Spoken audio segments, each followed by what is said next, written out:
The Golden Slipper today out at Rosehill Gardens. To break it all down, we are joined by Nick Berney. You're back in the studio. What a day. The track looks great, the weather looks good, and this slipper field is something else. It is something else. I'm really excited about today, Julie. I think it's just such a fantastic field, and we're going to get a perfect track. They might just want to edge off the fence slightly, but I'm going to bet up today. It's a feature day. We've got to have a few bets. All right, well, let's take a look at some of those best bets. We'll start with kicking off in race 6, the Rosehill Guineas. Yes, the first race I want to make my best bet is race 6, number 2, Riff Rocket. Now, I just want to show this runner there, highlighted in the purple and the white colours. So this was him first up in the CS Hayes Stakes down at Flemington, and he was just so brilliant this day, just the way he wanted to let down.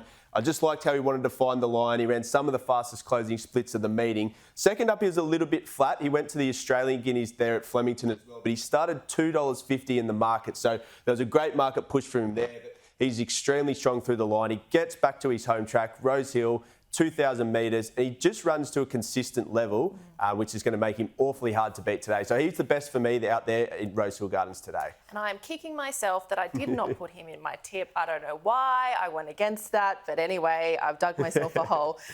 Let's go to race 10 today as well. You're liking Tashi. Yeah, I really like this galloper. So she's around the $7.50 mark. So I'm happy to back this runner each way. So she's the one in the orange colours, the white cap. So she's a mare in form, and she's just gone to a new level this preparation. She sprinted really hard here.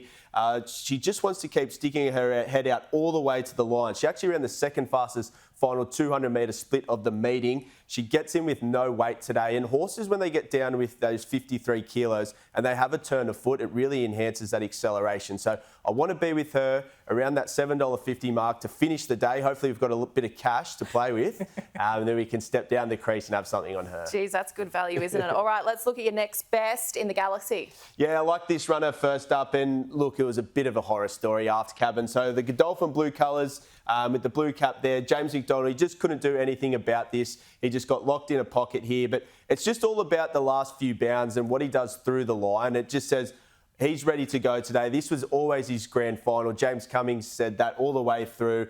He's a serious horse half cabin. He's got to stand up though today, because he's been one of those horses that said, I'm always going to win a Group 1. So he finally gets that perfect map today. James McDonald sticks, and they're going to go at a very fast pace. It's a Galaxy, and if he gets the splits, I think he's got the best closing speed in this race, and he's going to be hard to hold out. And you found some value in the George Rider? Yeah, the George Rider. I'm going to go with Amenable. So this horse is all the way back last in the lime green colours. Before I go through that runner, just a few of the horses around here. So that's Mr. Brightside, who's won so many Group 1s. I Wish I Win comes out. It runs second in a Tab Everest later this year. And then also Alligator Blood, who's a subsequent Group 1 here. So Amenable's in the lime green colours, just had to go back to the inferior ground. And they went at such a slow pace this day. So from a sectionals and maths perspective, it just had no chance of winning this race. Strong through the line. If it repeats that effort, it's going to be right in the finish today. It's got a perfect draw, goes straight to the front. $12, I think, is a really good bet. Geez, there's some good names in there. Riff Rocket, Tashi, not sure if I said that correctly, Aft Cabin and Amenable. Nick's tips today. There you go. Take a screenshot of that one. I do it every single week. Let's have a look at our multis today as well. Who have you gone with? Yeah, I've got a little bit weak here, actually. Riff Rocket the place, Tashi the place, and the Cowboys against the Dragons. I might actually change those to win as well, just in case they all lob, because we want to get a good collect there. The Dragons let me down last week. Yeah. All right, having a look at my multi, I've gone Riff Rocket for the win, Switzerland for a place. Does this count for my tips? I'll see if my producer, this counts as my tips. And the Manly Sea Eagles for the win in the league as well. Timmy, you're doing all right in our tipping competition. Who have you gone with for a multi this week? Yeah, I'm going Storm Boy. I just think this colt gets the chocolates today, and this dream story continues.